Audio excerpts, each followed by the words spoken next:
رسول الله صلی الله علیه و آله وسلم چې به پر لارې رهي و او دغه غار ته به تلی، آواز به اورېدی چې ویل کېده به السلام علیک یا رسول الله، او د صلی الله علیه و آله وسلم به شاوخوا وکتل، هیڅوک به نه و. په حیرت او فکر کې بسو چې دا څه اوازونه دي.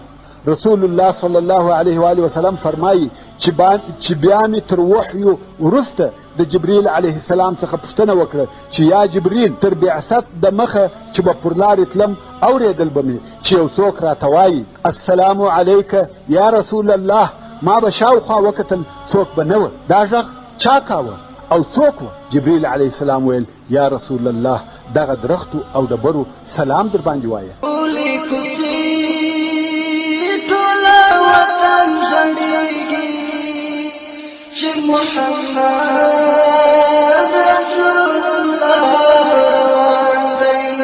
او تر بعثت 3 کاله د مخه رسول الله صلی الله علیه و آله وسلم د خلقو د باندني ژوند څخه پتنګ و. هلته فسق او فساد، فجور او د بوتانو عبادت. نو خود د رسول الله صلی الله علیه و آله وسلم او د قوم په مابین کې ډیر فرق او لرېوالی و. نو رسول الله صلی الله علیه و آله وسلم ته تنهایی او فکر کول او د الله عز وجل عبادت ډیر خوښ وګرځېده. نو دا یې عادت و چې څه موده ترمنځ به د څو ورځو او شپو دپاره غار حرا ته تلي او د رسول الله صلی الله علیه و آله وسلم دغه تنهایی اختیارول د الله عز وجل په اراده سره و چې د هغه رسالت ولوی امانت ته آماده سي او په هغه رسالت سره د مځکې په مخ کې تغیر راولي. و رسول الله صلی الله علیه و آله وسلم ته تر بعثت 3 کاله د مخه دغه تنهایی خوښه وګرځېده او دغه کوچنی غار یې د خپل فکر او عبادت دپاره خلوتګاه وګرځول. هر وخت به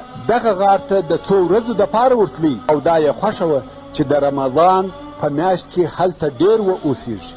خو په هغه کال چې تر بعثت د مخه و رسول الله صلی الله علیه و آله وسلم په دغه غار کې پوره 1 میاشت تېره کړه. په پخوا کې به پوره 1 میاشت هلته نه پاته کېدی، مګر د بعثت په کال پوره 1 میاشت هلته پاته سو، ځکه د الله جل جلاله عبادت ډېر خوښ ورته ګرځېدلی و. هو یو وخت به د خوړو یا اوبو راوړلو دپاره د کور د خبر د اخیستلو دپاره راکښته سو، خو بیرته به ولاړ. او په دغه آخري کال چې تر بعثت د مخه دی رسول الله صلی الله علیه و آله وسلم چې به پر لارې رهي و او دغه غار ته به تلی، آواز به اورېدی چې ویل کېده به السلام علیک یا رسول الله، او د صلی الله علیه و آله وسلم به شاوخوا وکتل، هیڅوک به نه و. په حیرت او فکر کې بسو چې دا څه اوازونه دي.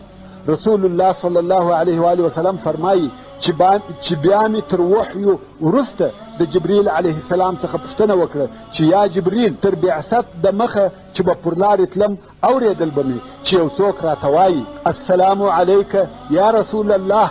ما به شاوخوا وکتل، څوک به نه و. دا غږ چا کاوه او څوک و؟ جبریل علیه السلام ویل یا رسول الله، دغه درختو او ډبرو سلام در باندې وایه. کم وخت چې د رسول الله صلی الله علیه و آله وسلم د عمر 40 کاله پوره سوه، د رسول الله صلی الله علیه و آله وسلم د ژوند په آفاقو کې د نبوت آثار او علامې ښکاره سوې چې د هغو علامو څخه یو هم رښتیا خوب و. رسول الله صلی الله علیه و آله وسلم به هیڅ خوب نه لیدی، مګر هغه کار به عینا په هغه شکل سره وسو چې په خوب کې به لیدلی و. امام المحدثین امام بخاری رحمه الله د المؤمنین حضرت عایشه رضی الله تعالی عنها څخه روایت کوي چې فرمایي اول هغه شی چې په هغه باندې و رسول الله صلی الله علیه و آله وسلم ته وحی شروع سوی هغه الرؤیا الصالحه الصادقه و، یعنی صالحه او صادقه خوب و. هیڅ خوب به نه لیدی مګر هغه به داسې پیش او واقع سو لکه روښانه سهار. نو رښتیا خوب د نبوت د علامو او حسو څخه دی. څو پر دغه کیفیت 6 میاشتې تېرې سوې. د نبوت موده او زمانه 23 کاله ده. نو دغه صادقه خوب د نبوت 46 جز دی او الله جل جلاله یې وهغه چاته ورکوي چې د جل جلاله خوښ وي. کم وخت چې په غار حرا کې د رسول الله صلی الله علیه و آله وسلم د خلوت او تنهایی 3 کال او د رمضان المبارک میاشت و، د الله جل جلاله دا خوښه او اراده سوه چې د مځکې پر خلقو خپل رحمت نازل کړي او رسول الله صلی الله علیه و آله وسلم په نبوت او رسالت سره مکرم. څو هغه معینه ورځ راغله چې د بشر تاریخ ته، د مسلمانانو تاریخ ته، بلکې د مځکې د مخ و تاریخ ته تغییر ورکړي. که موږ و دغه ورځې ته فکر او حساب وکړو په دلایلو او قرائنو سره، دا ممکنه ده چې دغه مبارکه ورځ معلومه او معینه کړو چې دا د دوشنبې ورځ او د روژې د میاشتې 21 تاریخ و، چې دا 10 د اګست د 610 میلادي کال و، او د رسول الله صلی الله علیه و آله وسلم عمر